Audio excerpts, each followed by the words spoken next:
Hi everyone, welcome to the Story House. Today's story is a Halloween story. It's called Funnybones by Janet and Allan Ahlberg. There are the Funnybones. It's quite a long story, and there's some singing, so I apologise for that in advance. This is how the story begins. On a dark, dark hill, there was a dark, dark town. In the dark, dark town, there was a dark, dark street. In the dark, dark street, there was a dark, dark house. In the dark, dark house was a dark, dark staircase. Down the dark, dark staircase was a dark, dark cellar. And in the dark, dark cellar, some skeletons lived. There was a big skeleton, a little skeleton, and a dog skeleton. One night, the big skeleton sat up in bed. He scratched his skull. "What shall we do tonight?" he said. "Let's take the dog for a walk," said the little skeleton, "and frighten somebody." "Good idea," the big skeleton said. So the big skeleton, the little skeleton, and the dog skeleton left the dark, dark cellar, climbed the dark, dark staircase, and stepped out into the dark, dark street. They walked past the houses and the shops. They walked past the zoo and the police station. They went into the park. The big skeleton scratched his skull. "What shall we do now?" he said. "Let's play on the swings," said the little skeleton, "and throw a stick for the dog, and frighten somebody." "Good idea," the big skeleton said.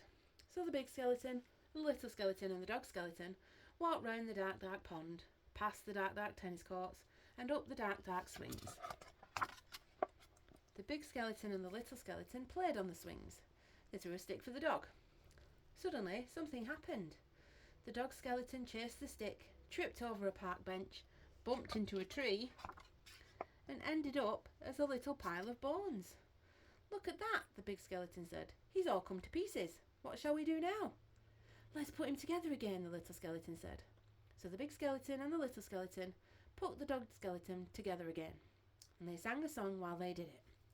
The toe bone's connected to the foot bone's connected to the leg bone's connected to the hip bone's connected to the backbone.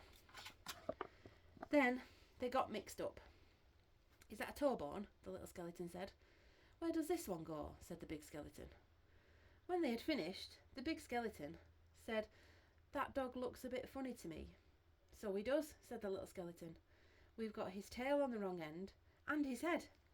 "Fow," said the dog skeleton. At last, the dog was properly put back together again. The big skeleton and the little skeleton sang another song. These bones can bark again, can run around in the park again, can frighten people in the dark again." The big skeleton scratched his skull. "That reminds me," he said. "We forgot to frighten somebody."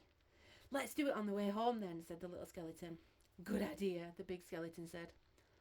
So the big skeleton, the little skeleton, and the dog skeleton left the dark, dark swings, went out into the dark, dark town, and tried to frighten somebody. The trouble was, there wasn't anybody. Everybody was in bed. Even the policemen in the police station were in bed.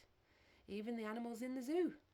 Of course, the skeleton animals were awake. You can see them all. The dinosaur, fish, snakes, pigs. They're all awake. No one else is. "Let's have a ride on the elephant skeleton," the little skeleton said. "Let's have a word with the parrot skeleton." The big skeleton scratched his skull. "Let's keep out of the way of the crocodile skeleton," he said. When they were back in the street, and when they still could not find anybody to frighten, the big skeleton said, "What shall we do now?" The little skeleton scratched his skull. "Let's frighten each other," he said. "That's better than nothing." "Good idea," the big skeleton said.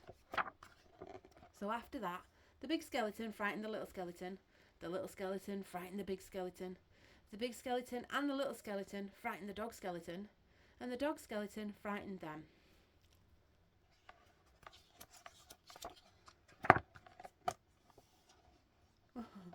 They hid around corners and frightened each other. They climbed up lampposts and frightened each other. They jumped out of dustbins and frightened each other. All the way home. And that is how the story ends. On a dark, dark hill, there was a dark, dark town. In the dark, dark town, there was a dark, dark street. In the dark, dark street, there was a dark, dark house. In the dark, dark house, there was a dark, dark staircase. Down the dark, dark staircase, there was a dark, dark cellar. In the dark, dark cellar, some skeletons lived. And they still do. The end. Thank you for listening to Funnybones with me. Hope you enjoyed it. If you've got any suggestions for books to read, please feel free to leave them in the comments. Like the page, follow and subscribe, that'd be amazing. And we'll see you next time. Bye.